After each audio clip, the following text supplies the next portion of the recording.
네, 강프로입니다. 한미반도체 보겠습니다. 자, 오늘 시장이 안 좋은 부분도 있죠. 근데 반도체가 빠져서도 시장이 안 좋다고 볼 수 있습니다. 자, 그럼 반도체가 어디까지 빠질까? 반도체는 왜 이렇게 안 좋은 건가? 이 부분에 대해서 이야기를 드릴게요. 자, 이걸 먼저 보셔야 되는데 한미반도체가 여기 20만 원 근처까지 올라갔었던 이유 왜 그럴까요? HBM 때문입니다. HBM 어디다 쓰나요? AI 시대가 왔기 때문에 그렇죠. 그러면 HBM을 사용하는 최종 사용자는 어디예요? 엔비디아예요. 이제 엔비디아에 만들어서 그쵸? 고객들한테 판매를 하는 거죠. 그러니까 HBM을 쓰는 건 고객들이 아니라 GPU를 만드는 엔비디아에서 쓰는 겁니다. 그쵸?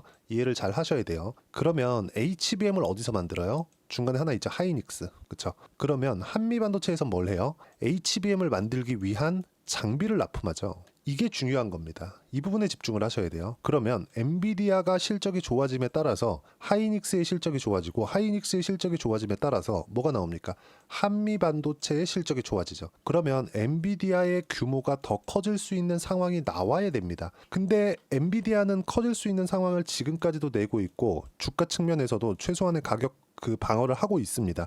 이건 최종적으로 결정을 할 수 있는 위치에 있기 때문에 그렇습니다. 그리고 설계 쪽에 대한 마진이 어마어마하기 때문에 그래요. 그러면 한미반도체는 지금 어떤 부분일까요? 성장성 측면에서 봤을 때 지금 50% 빠졌으면 그쵸? 흔히 얘기하는 포워드 PER을 반영해서 본다면요. 지금은 가격이 싸다. 하지만 반등하는 상황 보고 나서 매매를 하자. 자, 다시 정리할게요. HBM에 대한 사용량은 앞으로도 계속됩니다. 그리고 HBM을 재고 관련돼서 막 자꾸 생각하시는 분들이 있어요. 기존에 레거시 반도체 같은 경우에는 재고 위험이 있죠. 이거는 주문 생산 방식이 아니에요. 근데 HBM은 어떻습니까? 주문 생산 방식입니다. 자, 그럼 여기서 우리가 하나 생각해 봐야겠죠. HBM 말고 레거시 반도체가 어려워서 지금 빠지고 있는 것인가? 만약에 그럴 것 같았으면 여기까지 올라오지도 못했습니다. 여기까지 올라온 동력은 레거시 반도체에 대한 좋은 점, 그러니까 흔히 얘기하는 뭐 DDR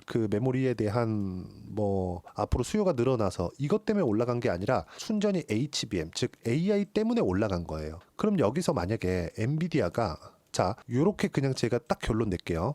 이거 정확히 이해를 하셔야 됩니다. 한미 반도체가 여기서 5만 원까지 내려가기 위한 조건, 그건 엔비디아가 실적이 안 나와야 됩니다. 예상치를 하회해야 돼요. 근데 그럴 가능성이 있어요? 없습니다. 그걸 어디서 보고 알 수 있죠? 이번 신제품에 대한 부분도 있겠지만 마이크로소프트, 아마존, 구글, 메타 여기서 발표한 내용만 보더라도 알 수 있어요. 동일하게 실적 컨퍼런스에서 얘기를 했습니다. 더 투자한다. 더 투자할 수밖에 없다. 그리고 이걸 종용하는 쪽이 있죠. 그게 어디예요? 미국 정부. 그럼 여기에 뭐가 필요해? HBM. 그렇죠. HBM 장비를 만드는 쪽은 어디예요? 지금 거의 경쟁사가 없다시피 한데 그게 어디예요? 한미반도체. 납품 어디다 해요? 하이닉스. 또 하나 있죠? 마이크론. 삼성전자만 안 합니다. 그래서 삼성전자 지금 어떻게 됐어요? 도태됐죠. 그렇죠. 삼성전자는 왜 도태됐어요?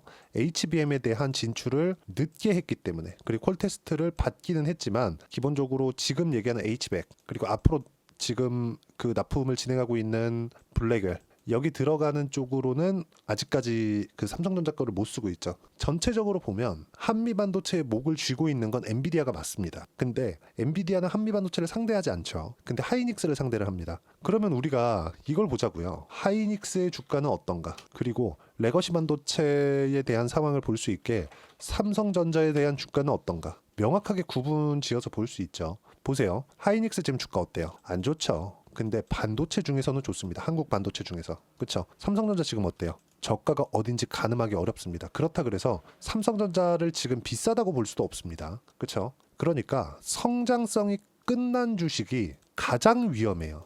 근데 한미반도체는 성장성이 끝난 것은 아니다. 20만 원 근처에 있을 때는 뭐가 나오고 있는 거였어요? 성장성이 앞으로 더 나올 수 있을 청사진을 만들어줬어야 되는데 이쪽에선 더 만들어주지 못했고 이런 부분을 어디서 만들어줘요? 하이닉스 쪽에서 만들어줘야 되는데 하이닉스도 만들어주지 못했기 때문에 같이 하락한 겁니다. 근데 여기서 하이닉스가 만약에 굉장히 만약에요 하이닉스가 삼성전자처럼 빠졌잖아요. 그럼 한미반도체도 장담할 수 없죠. 근데 하이닉스가 삼성전자처럼 빠지나요? 그거 아니죠. 왜요? HBM 때문에 기술력에서 앞서 있으니까. 그러면 한미반도체의 주력은 어디로 들어가요? 하이닉스로 들어가죠. 자, 그러면 최종적으로 우리가 확인하는 마지막 단계에 있는 건 어디겠습니까? 한국 시장 너무 안 좋은 거 알고 있는데 마지막 단계에 있는 건 어디겠습니까? 이거 보셔야 돼요, 이거. 그쵸? 엔비디아의 실적이다. 그게 언제? 11월 말. 그렇죠? 미국 시장은 아직 상승이 남았습니다. 물론 단기간에 많이 올라왔기 때문에 조정은 있을 수 있겠죠. 엔비디아의 가격이 비싸다, 애플은 지금 아이폰이 안 팔리고 있다 하면서 뭐 나스닥이 좀 휘청휘청거리고 이런 부분들이 있는데 우리가 이거 보자고요. 주식이 올라가는 원동력이 뭐겠는가? 성장성이라는 거예요. 성장성. 그럼 우리가 성장성을 봤을 때 20만 원 이상, 즉 20조 이상 올라갈 수 있는 성장성을 보여줘야 되는데 한미반도체로서는 그 이상 성장성을 보여주지 못했고 이걸 보여주는 게 한미반도체에서 보여주는 게 아니라 하이닉스에서 보여줘야 되는데 하이닉스에서는 한국 시장에 상장되어 있는 반도체 기업 주가 측면에서 봤을 때는 그래도 긍정적이다. 그렇죠? 그래도 긍정적인 거예요. 좋다고 볼 수 있는 거죠. 그럼 우리가 하이닉스 그리고 삼성전자를 봤을 때 어떻게 봐야 됩니까? 이쪽은 도태됐고 하이닉스는 도태되지 않았고 그래서 최소한의 이평선을 지키고 있는 거예요. 자, 하이닉스를 볼 때 시장 차트를 한번 보자고요. 이 코스닥인데 어때요? 개판이죠. 그렇죠? 그럼 코스피 한번 보겠습니다. 어때요? 개판입니다. 하이닉스가 더 높은 가격대에 위치하고 있어요. 그러면 하이닉스가 여기서 높은 가격대에 위치하고 있는 이유는 뭐겠습니까? 불특정 다수의 매수세가 계속 들어오고 있기 때문에 덜 빠진 거예요. 한국 시장 너무 안 좋으니까. 그렇다 그래서 한국 시장이 아예 없어지는 건 아니잖아요. 한국 시장 뭐 국장 너무 안 좋은 거 알겠는데 아예 사라지고 소멸되는 건 아니잖아요. 이 부분에 대해서 우리가 짚고 넘어가자는 겁니다. 그러면 한미반도체의 바닥을 한미반도체만 보는 게 아니라 하이닉스 그리고 엔비디아로 볼 수 있다. 여기까지 딱 이해를 하시면 다음 스텝이 보일 겁니다. 즉 올라가는 동력은 성장성이라는 거죠. 물론 뭐 금리에 대한 부분이나 여러 가지 내용들이 있겠지만 어차피 나스닥도 시장이 올라가기 위해선 종목의 강세가 나와야 되고 한국 시장도 종목의 강세가 나와야 시장이 턴어라운드를 할 수 있잖아요. 근데 시장에 대한 가격대는 지금 어느 상태예요? 미국의 경기 침체가 올 수 있다는 내용으로 8월 5일날 급락을 했죠. 이때 2386, 이때 종가 한번 볼까요? 2441. 지금 가격하고 큰 차이가 없어요. 그렇죠? 그러면 이때 상황하고 지금 한국 시장의 상황은 거의 비슷한 위치에 있다는 거죠. 그러면 한국 시장은 정말 이 지구의 모든 안 좋은 내용은 다 반영을 시켜 있는 가격대, 그 가격대가 지금 하이닉스 18만 5,800원인 겁니다. 오늘 종가. 그쵸? 자, 그러면 이 상황에서 한미 반도체 자력으로 올라가기 어려우니까 하이닉스의 가격 이탈이 나오기 전까지는 한미 반도체에 만약에 내가 보유하고 있다면 보유를 해가는 거고 내가 신규를 고려하고 있다면 조금 더 기다리자. 왜? 하이닉스가 버티고 있으니까. 실적은 엔비디아에서 하이닉스로 결제를 해주고 하이닉스에서 한미반도체로 결제를 해주는 이 구조는 너무 당연한 이야기잖아요. 그러면 엔비디아가 실적이 박살나나요? 그건 불가능하다. 그럼 하이닉스의 실적이 박살날 가능성이 있어요? 그것도 불가능하다. 하이닉스의 실적은 오히려 좋았습니다. 하이닉스 실적 볼까요? 그렇죠? 하이닉스 실적 보면 한미반도체의 실적을 어느 정도 유추해 볼 수 있겠죠. 보세요. 3분기 실적 7조 나왔습니다. 근데 삼성전자 실적 9조 나왔어요. 이렇게 보면 삼성전자가 더 돈 많이 번 것 같죠. 반도체 부문만 했을 때 7조예요. 근데 그렇게 안 좋다던 23년도에 실적 어때요? 7조 7천억. 적자예요. 올해는 이미 1분기, 2분기 동안 하면서 다 뒤집었습니다. 그리고 나서 3분기에 7조 원 벌면서 완벽하게 턴어라운드 시켰죠. 그리고 내년에는 어떻게 됩니까? 이것보다 훨씬 더 좋아진다. 그러면 이 부분이 어디로 들어가요? 물론 이거 전액 들어가는 건 아니죠. 이 비율대로 보시면 됩니다. 한미반도체로 들어가는 거예요. 그렇죠? 그러니까 한미반도체 실적 좋아지는 겁니다. 지금 보세요. 분기당 더블씩 뛰고 있잖아요. 근데 주가는 반대로 빠졌죠. 그렇죠? 만약에 엔비디아 실적이 안 나오면 빠진 거 상관없이 팔아야 돼요. 근데 그럴 가능성이 없기 때문에 내가 지금까지 보유하고 있다? 그냥 보유하고 가시는 게 맞고요. 내가 만약에 한미반도체에 신규를 고려하고 있다? 그럼 기다리세요. 하이닉스의 방향이 잡힐 때까지. 하이닉스의 방향 누가 잡아요? 엔비디아가 잡는다. 엔비디아의 방향은 잡혀 있죠. 이런 부분들을 고려해서 매매하시면 되고 이런 부분들을 제가 여기 소통방에서 하나하나 빠짐없이 이야기를 드리고 있습니다. 전체적으로 시장이 어떻게 돌아가는지 그 부분에 대해서 이야기를 드린 겁니다. 자, 최근에 제가 계속해서 이야기를 드리고 있어요. 지난주부터 했었던 이야기들을 보면 보세요. 11월 5일 금투세 폐지 발표 후에 숨고르기. 오늘은 쉬어간다. 어제 강세를 보인 쪽은 바이오가 가장 높았음에도 오늘 조정은 같이 받고 있다. 무조건 바이오 해야 된다. 이번 주 바이오 매수 예정이고 종목군은 강한 종목군 위주로 매수해야 된다. 이런 부분이 뭡니까? 반도체로 대입시켜서 봤을 때 하이닉스가 가장 반도체 쪽에서 강하죠. 그래서 하이닉스를 먼저 보고 나서 한미반도체를 보라고 말씀드리는 겁니다. 바이오는 지금 왜 말씀드리느냐, 코스닥이 박살이 나고 있는데도 불구하고 마지막까지 버티고 있던 종목이 바이오예요. 그래서 말씀드리는 거예요. 그리고 이 내용에 대한 부분을 소통방에서 하나하나 이야기를 드립니다. 그리고 지난 목요일 날일 겁니다. 바이오가 크게 하락하는 부분이 있었는데 트럼프 대선 공약에 저가 의약품 수입 선호 정책과 생물보안법은 중국을 때리는 것이기 때문에 수혜를 받을 것으로 전망했으나 대선 직후 단순 우려감에 지나지 않는 것, 너무 조정을 받지 않아서 나온 조정으로 매수 기회로 활용한다. 트럼프 수혜주가 속속 나오고 있는 상황, 그리고 기존 주도주와 다름이 없기 때문에 주도주 위주로 공략한다. 주도주 어디예요? 바이오예요, 지금은. 그래서 바이오를 적극적으로 공략해야 된다. 바이오가 지난 목요일 날 떨어졌는데도 불구하고 팔지 않아도 된다는 게 이런 것 때문입니다. 그리고 바이오가 지금까지 시장이 이렇게 하락하는데도 가장 강하죠. 이런 부분들을 이야기를 드리는 거니까 와서 어떤 식으로 매매하고 한미반도체의 저점을 어떻게 잡아내는지 이런 부분들 소통방에서 진행하도록 할 테니까 구독과 좋아요 눌러주시면 무료 입장 가능합니다. 다 무료로 진행하고 있고요. 댓글 하나씩 달아주시고요. 그리고 여기 010-8713-1916으로 구독이라고 문자 보내주시면 소통방 입장 링크 순차적으로 공유를 해드리도록 하겠습니다. 다 무료로 진행하니까 입장 방법 확인해서 들어오시고 구독과 좋아요는 꼭 좀 부탁드리겠습니다. 자, 그리고 요즘에 사실 시장이 너무 안 좋죠. 그래서 이때를 틈타서 공부하세요. 그리고 가격에 대해서 이해를 했을 때는 그 언제라도 돈을 벌 수 있습니다. 시장에서. 지금은 너무 안 좋은 상황이기는 하지만 이 상황도 그렇게 이미 길게 왔기 때문에 남아있는 시간이 그렇게 길진 않다. 그리고 한미반도체가 완전히 끝나려면 하이닉스가 완전히 추세를 이탈하거나 그런 상황이 나와야 되는데 그 자체를 벗어났습니다. 코스피 자체가 여기서 더 떨어지는 건 그냥 계속해서 나오는 언더슈팅일 뿐이 없어요. 그렇죠? 그래서 한미반도체의 타점을 잡자. 뭘 보고? 하이닉스를 보고, 그리고 하이닉스 기준에서 어떻게 가격을 잡아야 되는지, 그걸로 인해서 단기 2주 안에 어떻게 수익전을 시켜야 되는지 이 부분에 대해서 제가 내용 준비를 해놓은 거니까 구독과 좋아요 그리고 댓글 하나씩 달아주시고요.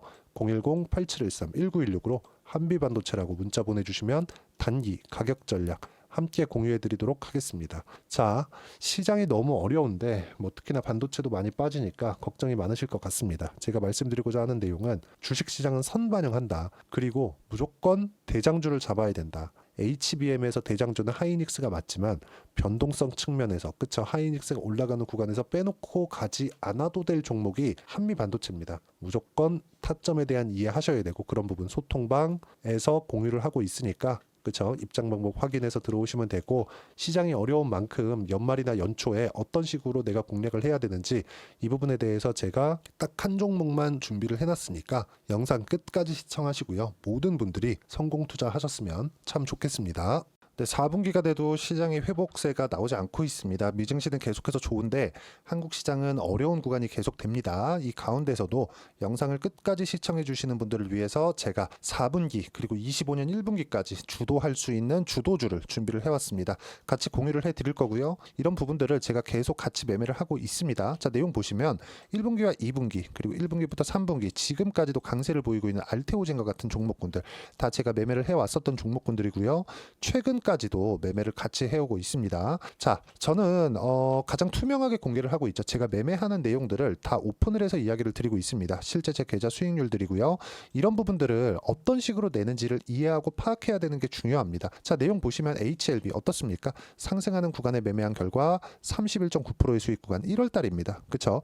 이걸 제가 5월 달까지 매매를 꾸준하게 해왔고 마지막 매매는 6월 달에 끝냈습니다. 하한가 두 방을 피하고 다시 마지막에 그렇죠, 20% 정도 수익 구간까지 이 부분도 확인시켜 드릴게요. 알테오젠 같은 경우에는 여기 5월과 6월 달에 매매한 내용인데 매수 타점을 2번 잡았죠. 그리고 매도를 4번 잡은 결과 33%의 수익 구간 한 군데에서만 이렇게 나온 거고 이 부분을 다시 한번 확인해 보면 자, 알테오젠을 한번 쳐보겠습니다. 알테오젠 딱 쳐보면 제가 여기 2월과 3월 달 그리고 5월과 6월 달 그리고 9월 달까지 매매 구간을 꾸준하게 만들어 왔죠.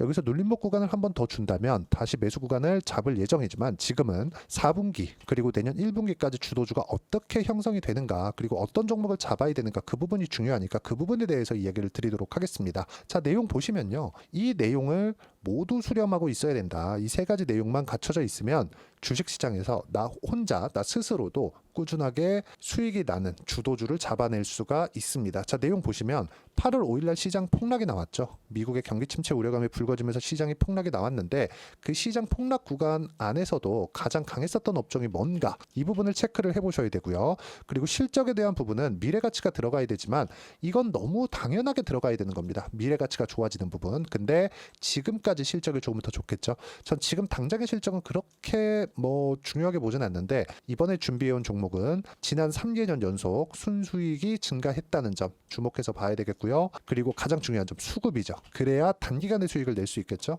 이건 뭐냐? 저점 매집봉이 꾸준하게 나오고 있는가? 외국인들의 미친 매집이 나오고 있는가? 이런 부분인데 이 종목이 뭐냐? 제가 이렇게 차트로 준비를 해왔습니다. 자, 내용을 간단하게 보셔야 돼요. 폭등 전에 꾸준하게 매집봉이 나오는가? 그리고 시장 폭락 즉 시장보다 강한 움직임을 보이고 있는가. 여기가 8월 달입니다. 8월 달에 똑같이 폭락이 나왔지만 회복하는 과정에서 빠르게 회복 구간을 만들어냈죠. 제가 종목만 띡 던져 드리는 게 아니라 아까 전에 말씀드렸었던 대로 여기 소통방에서 어떻게 대응하는지 그리고 어떻게 가격들을 잡아야 되는지 이런 부분까지 제가 함께 공유를 해드리고 있으니까 이 내용 확인해 보시면 됩니다. 시장에서 강한 종목은 제가 모두 참여해서 매매를 하고 있다고 보시면 됩니다. 자, 그런데도 불구하고 제가 왜 15에서 30%냐?